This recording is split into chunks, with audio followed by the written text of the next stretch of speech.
అందరికీ నమస్కారం అండి. శైలజ వినిపించే కథల ఛానల్కు స్వాగతం.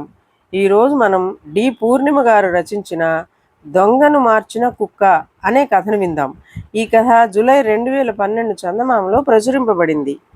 గంగన్న అనే దొంగ అడవిలో చిన్న ఇల్లు కట్టుకుని ఉండేవాడు.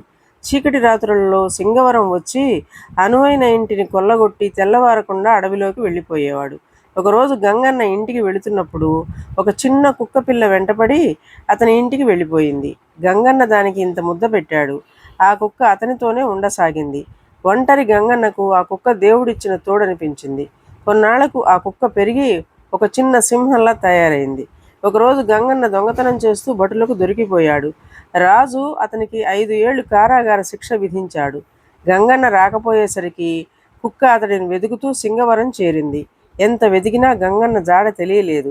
ఆ కుక్క అలసిపోయి ఒక ఇంటి పంచన నీడలో పడుకుంది. ఆ ఇంటి యజమాని రామయ్య అనే రైతు. కుక్కను చూసి జాలిపడి దానికి ఇంత అన్నం పెట్టాడు. ఆ కుక్క రామయ్య పెట్టింది తిని ఆ ఇంటి ముందే ఉండిపోయింది. కొద్ది రోజుల్లో రామయ్యకు కుక్కకు మంచి మైత్రి ఏర్పడింది. 5 ఏళ్లు గడిచిపోయాయి. గంగన్న కారాగారం నుంచి విడుదలై ఇంటికి వెళ్ళిపోయాడు. అడవంతా గాలించిన కుక్క కనిపించకపోయేసరికి గంగన్న బాధపడ్డాడు. ఒకరోజు గంగన్న సింగవరంలో ఒక ఇంటికి దొంగతనానికి వెళ్ళాడు.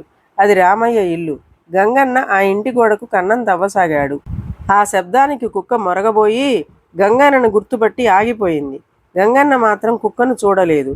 ఒకప్పుడు తనను పోషించిన గంగన్న పట్ల విశ్వాసం చూపించాలా, లేక ప్రస్తుతం తనకు ఆశ్రయం కల్పించిన రామయ్యపై విశ్వాసం చూపించాలా అని కుక్క సందిగ్ధంలో పడింది. ఇంతలో రామయ్యకు మెలకువ వచ్చింది. దొంగ ఎవరో తన ఇంటికి కన్నం తవ్వుతున్నాడని గ్రహించాడు.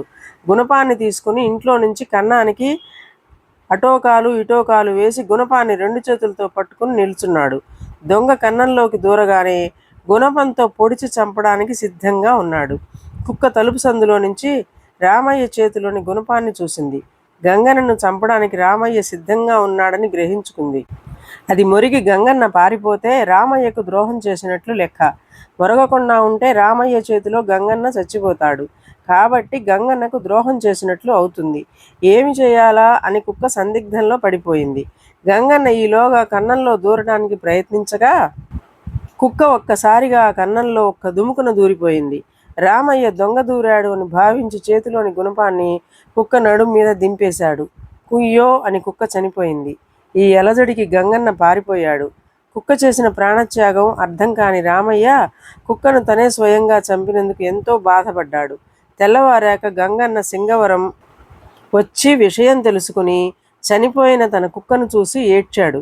రామయ్య పాదాల మీద పడి, రాత్రి మీ ఇంటికి దొంగతనానికి వచ్చిన దొంగను నేనే.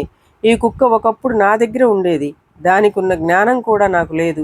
నాకు ఏదైనా పని ఇప్పించండి, నేను కష్టపడి బతుకుతాను అని రామయ్యను ప్రాధేయపడ్డాడు. ఆ రోజు నుండి దొంగగా బతికే గంగన్న కష్టజీవిగా మారిపోయాడు. ఇదండి కథ. ఈ కథ మీకు నచ్చినట్లయితే లైక్ చేయండి, షేర్ చేయండి, కామెంట్ చేయండి, సబ్స్క్రైబ్ చేసుకొని నన్ను ఎంకరేజ్ చేయండి. నమస్కారం అండి.